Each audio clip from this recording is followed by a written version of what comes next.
It's a great day to be in real estate. Duane here, sales manager and sales representative for ERA. For the quote of the day, let me be a little kinder, let me be a little blinder to the faults of those around me, by Edgar A. Guest. And for the joke of the day, a man enters his local bar holding a frog and an iguana.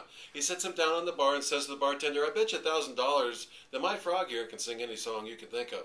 Okay, says the bartender, how about Blue Moon? The man whispers something to the frog, and the frog starts singing Blue Moon. Wow, that's amazing, says the bartender as he slaps down $1,000. I'll bet you another 1,000 that my iguana here can do that too, says the man. Okay, I can believe a frog but not an iguana. You're on. Have him sing the Star-Spangled Banner. The man whispers something to the iguana, and it sings the Star-Spangled Banner. As the bartender hands over another $1,000, a businessman comes up and says, I just saw that and I'm amazed. I want to buy your iguana for $100,000. The man said okay, and he exchanged the iguana for the money, and the businessman left. The bartender said, are you nuts? You could have made millions with that iguana. The man said, that iguana can't sing. This frog is a ventriloquist.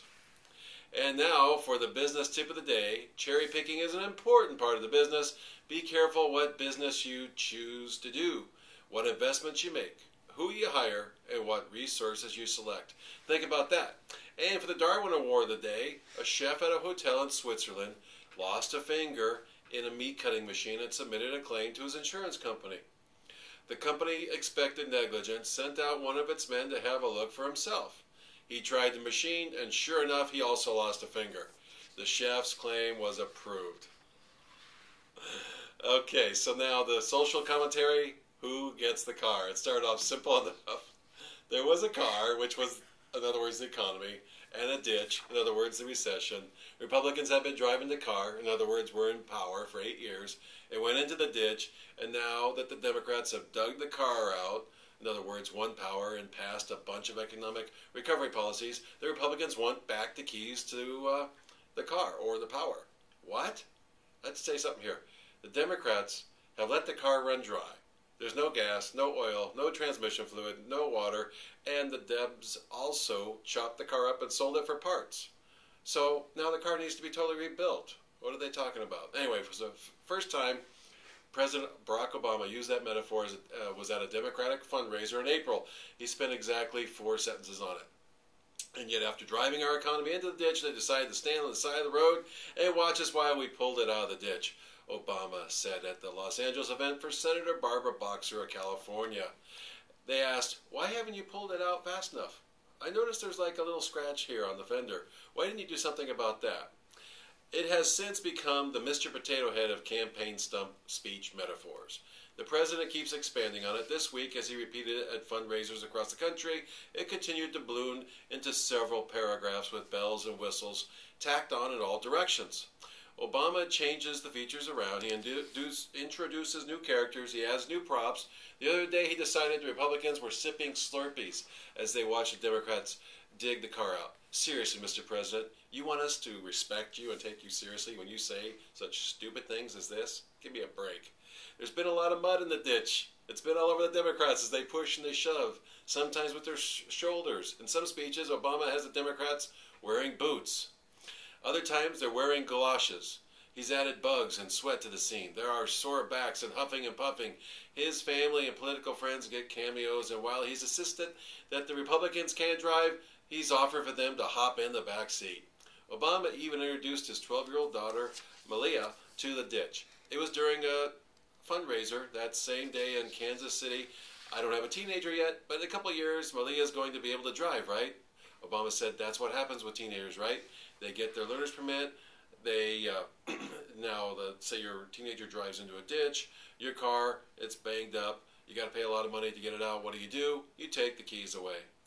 What makes you think you're able to drive this car, Mr. President, would be my question to you. The majority of Americans now feel that you're not qualified to drive it anymore.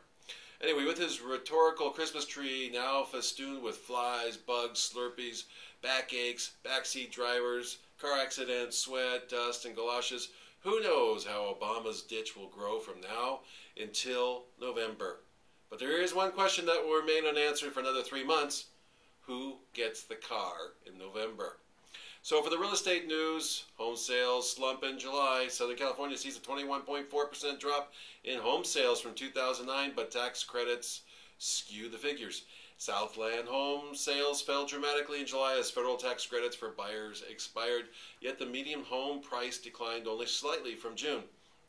Observers say buyers rushed to take advantage of the tax benefits, pushed forward sales that would have otherwise taken place later in the summer, creating a statistical drop that didn't signify sudden underlying market weakness. When averaged, home sales have been fairly flat in recent months, said a principal economist at housingecon.com. The lack of progress on the economic front is just having a very problematic impact on the psychological situation a lot of the American consumers are experiencing. They are very cranky. The median price for all new and resale single-family homes, condominiums, and townhomes in July in Southern California was $295,000, according to DataQuick of San Diego.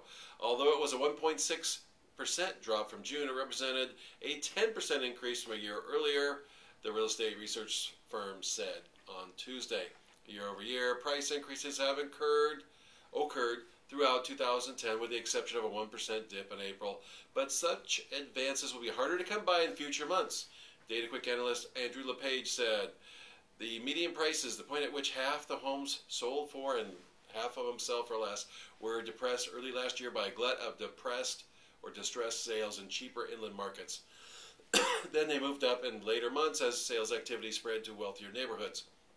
A total of 18,946 homes were sold in the 6-county region, a 20.6% drop from the previous month and a decline of 21.4% from July 2009, said DataQuick. It was to be expected, LePage said, because many sales closed in May and June after buyers rushed to take advantage of a federal tax credit of up to $8,000. About 34% of resales of existing homes involve foreclosed properties, wow, compared with 33% in June and 43.4% in July 2009 in Los Angeles, Orange, Riverside, San Bernardino, San Diego, and Ventura counties. Foreclosure sales have been flat for the last few months, LePage said. Home prices will also be flat in the months to come, perhaps with a slight upward trend. This won't change until we hit the wall in terms of supply, he said. But he also found encouragement in the number of homes being snapped up by investors. Almost 22% of the July home sales were to absentee owners who intend to resale or to rent them to tenants. There is a pent-up demand for speculative product, he said, and even a shortage of foreclosure-related bargain properties on the market as far as the investors are concerned. The lure of loans at rock-bottom interest rates, though, isn't still strong enough to overcome weak consumer confidence, said broker Sid Leibovich, president of Rodeo Realty Incorporated in Los Angeles. Interest rates are at 1950s levels, he said. I'm surprised it hasn't spurred more activity. Inventory in the market is almost double what it was in February, he said. Agents are no longer complaining they have nothing to show. There are lots of choices now, which leads me to what I always say, this is the best buyer's market you and I will ever see in our lifetime. So if you or anybody you know is thinking about buying or selling a home, give us a call at ERA. We can help you anywhere in the world. This is Duane, signing off. Happy trails to you as always. Proud to be an American.